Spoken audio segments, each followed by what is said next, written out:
Oui, alléluia, amen. Gloire à Dieu. Gloire au Seigneur Jésus. Medogbenou mavo mau asukaru awanuko. De na yen podo wa po joje. Bomele wanu konton do egbe. Podo semine dakuloku. Semine dakwe. Semine dakwe bo. Mavo mana konfine mna wanu keke nu beto keke. Ya wanu keke nu beto keke. Semine l'homme de Dieu le chrétien mao ni tout kan beto keke. Mao ni ren beto keke. Un beto keke ni bio keke tome. Mao ni ren beto keke. Un beto keke ni bio keke tome. C'est capital. C'est capital. Et le chrétien a un mao vie. Bon, avant bio keke tome. Un keke de. Bon, en allo.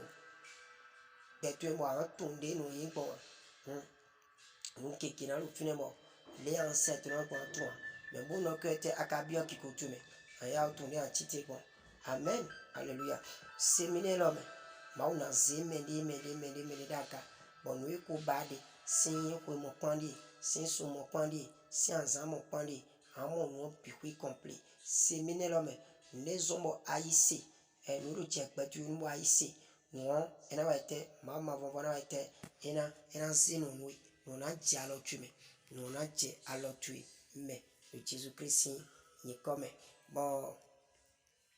Maintenant, bio, hota, mitome. Maintenant, introduit hota, miton. On a bien péré là, le yves. On a bien péré là, yves. On comprend nous kéké. On comprend nous kéké. On tourne nous kéké. On tourne nous kéké. Ta. Nous avons tout compris en tout, puis complet. Le Jésus-Christ, il est comme. Maintenant, quand nous, Genèse, oui, maman. Genèse 1, verset 26.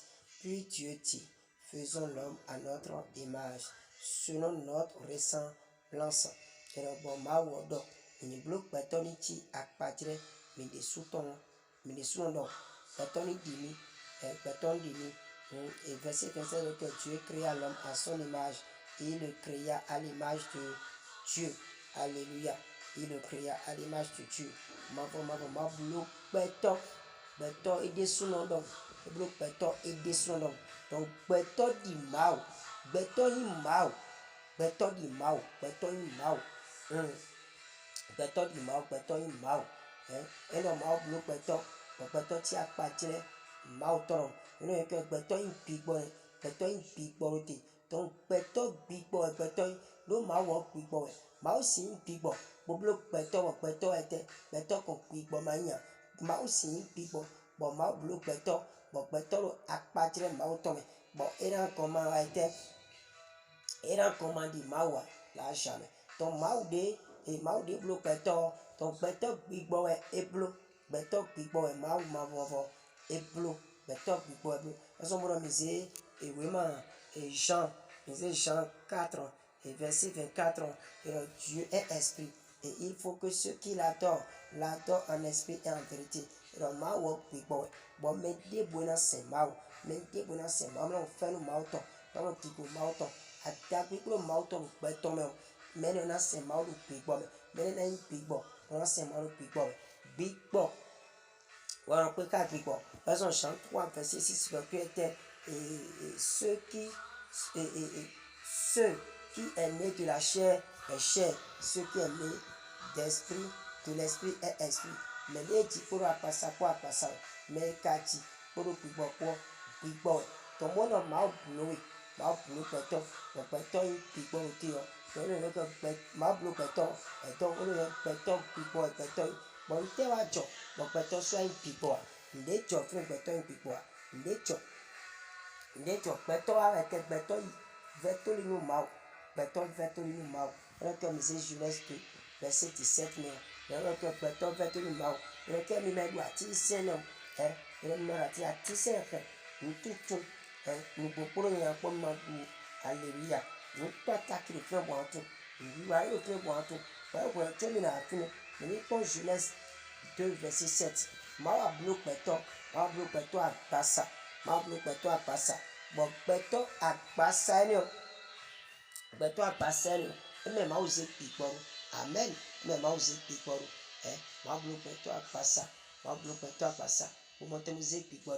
Donc péton piquant ma bloc. Beto Pigbo si touché moi. Beto si Pigbo si traverse, et non traversé moi. Mais si touché moi. Ma on est qu'à problème Beto Pigbo. Bonnet à tchèque par le bicudien. Ton requête, je viens le cœur. Voici, je vous ai donné le pouvoir, tout ça. Un Beto Pigbo naturel. Beto Pigbo naturel. Dieu est en train de s'adresser à l'esprit de l'homme. À l'esprit de l'homme. Seul l'esprit de l'homme peut communiquer avec Dieu. Seul l'esprit de l'homme peut communiquer avec Dieu. Thomas Blo, Wablo, Akbasa, Pétanton, posé Pigbo, je reste de verset 7. Maintenant, combinaison où il est ton Pigbo pour Akbasa, et wa de le temps, et de Aniton, Pétanton, et de Aniton, Pétanton, Aniton, Pétanton, était connaissance solide. Aniton, Pétanton, était tout ndagbe ekpro nyakpo emewechi Aniton, Pétanton, mais nous les biquetti. That's what I'm going to mina kpɔ dɔkɔte tan dɔ nu adamlɔ mawu dɔkɔ mawu tɔ bo mi duɔ mina wuzu mawu bona toli ede sɔnɔ mɛ gbɛtɔ ko yi mawu si gbɛtɔ ko yi mawu mɛ gbɛtɔ no yɛ blu mɛ gbɛtɔ to ne ko yi mawu a gbɛtɔ no yɛ blu mɛ gbɛtɔ no yɛ blu mɛ eno yɛ blu mɛ akako eno gbɛtɔ to ne ko yi mawu ɛsrɔn wa ne ɛsrɔn dan ɛsrɔn kɛntɔ srɔn budzitɔ mɛ kɛntɔ lu gbɛtɔ yi parce que gbɛtɔ to kɛtɛ mi ko yi mawa parce que nous sommes 82 verset 6 éprouvé million que était ma beto koyi mauloté et le misé verset que était j'avais dit vous êtes des dieux vous êtes tous des fils du très haut ndo mawemi nkoro mawemi mi mawa sinvi ma aussi Dieu wa beto jamais ma aussi Dieu wa beto donc malgré ma bloc beto bon wa mliko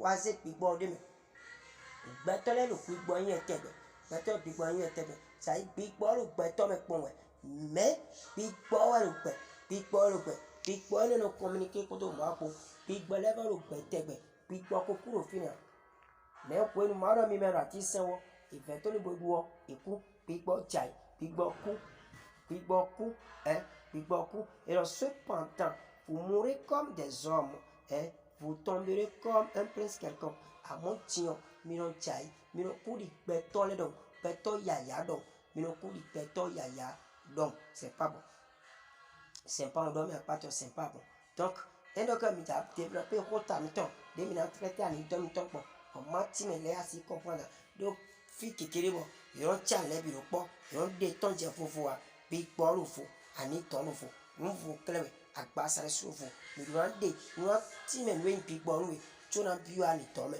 ble wa agbasa me wa comprendre ni keke en to ni keke ro fe donc beto ko mauroté malgré beto la agbasa me Pigbo la agbasa beto mawe Pigbo lo ru agbasa je lo gwenen Pigbo lo agbasa je Pigbo lo agbasa je mais Satan fou beto ajai beto aku beto ku maintenant les beto ku lo eya nous Satan no be azo Satan no kete elo kete mi duo mina wa tunu mina no connaissance mina tundi maudo mina no connaissance ma sur le kete eno mi luatission mina no connaissance l'arbre de la connaissance du bien du mal mina tunu ya mina tundagbe mina tunu ya mina tundagbe ya ko da ko bi ko fite elo ani ton beto ani ton pa tienu beto mo ani ton pa tienu beto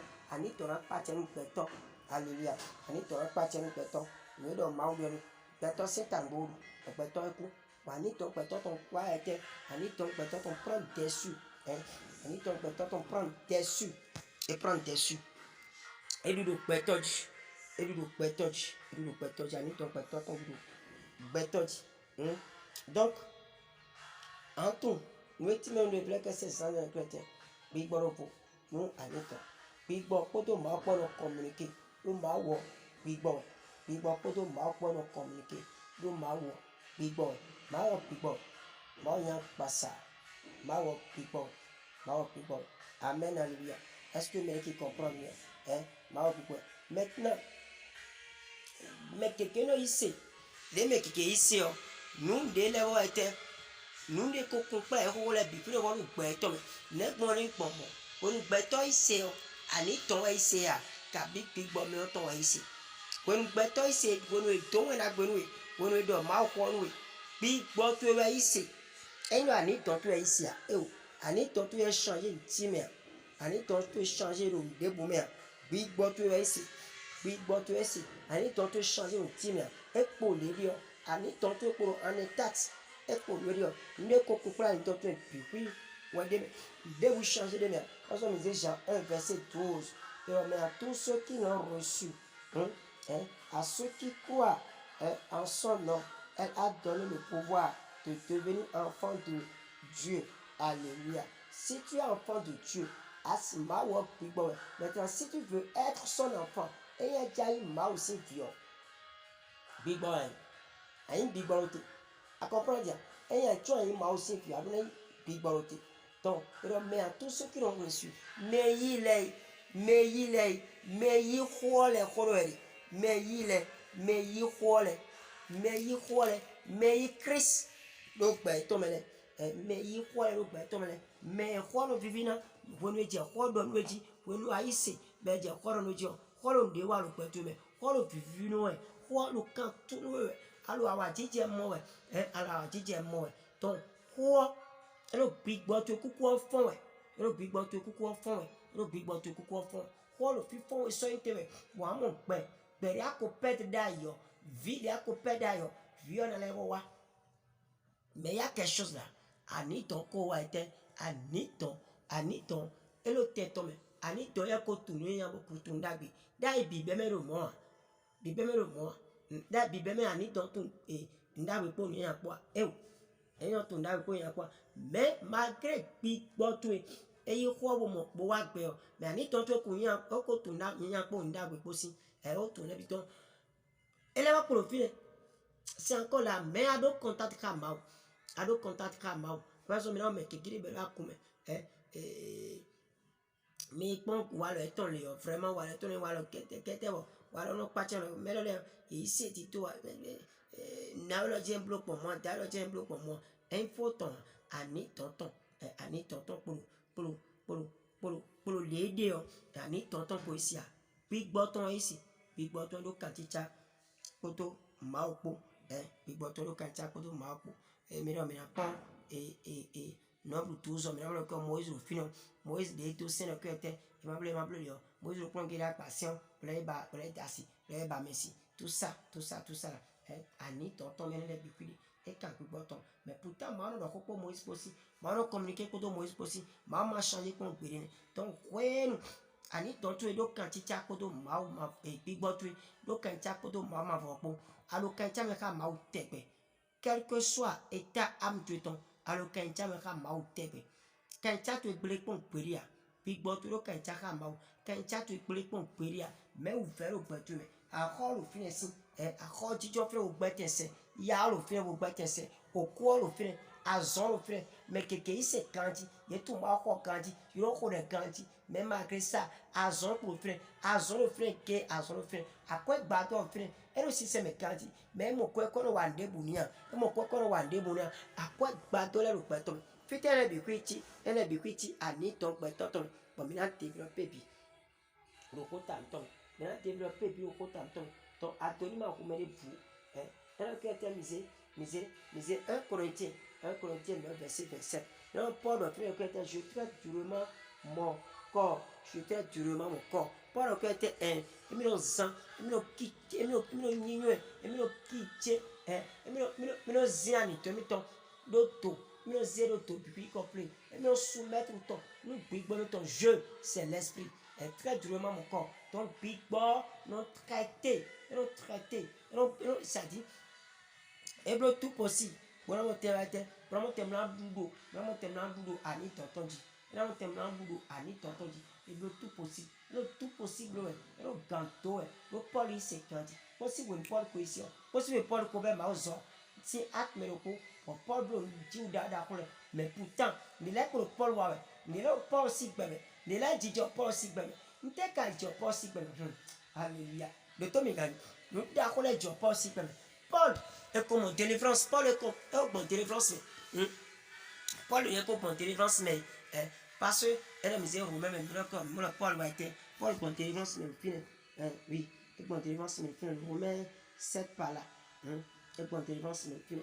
Mais malgré Paul pour délivrance, il a dit Paul aussi,